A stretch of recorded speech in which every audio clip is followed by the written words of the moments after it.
system thinking, which is all great, but you've got to be deliberate on the people and making sure.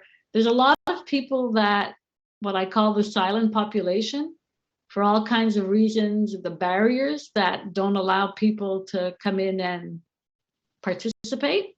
And so we all have to do our efforts to allow that to happen.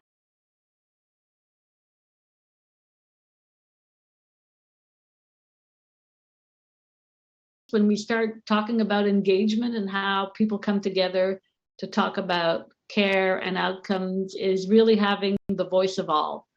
And for me, I call that equity-driven engagement.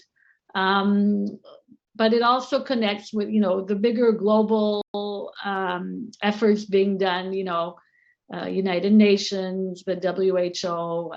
Equity is one of the SDG goals.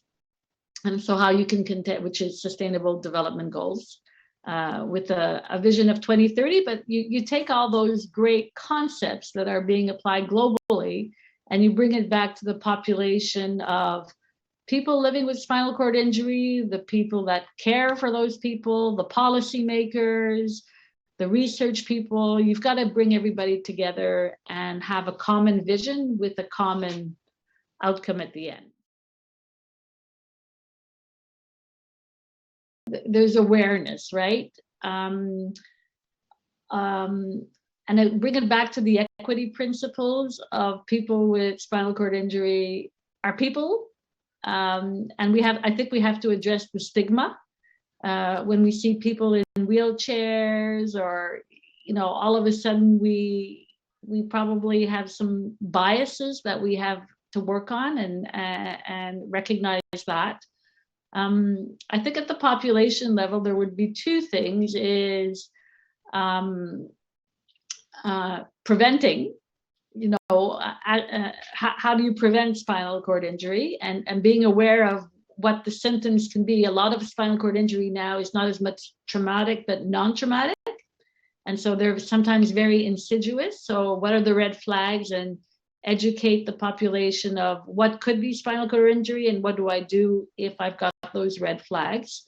And I think the other part is really about accessibility in the broader sense. And there's been some good work at the policy level on, accessibility and all that. I think we just have to continue it and take it into a holistic approach.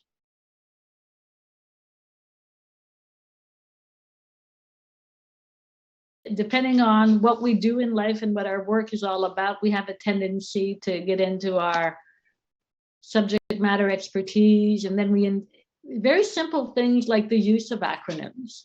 I've told people and our teams, we've got to stop using acronyms.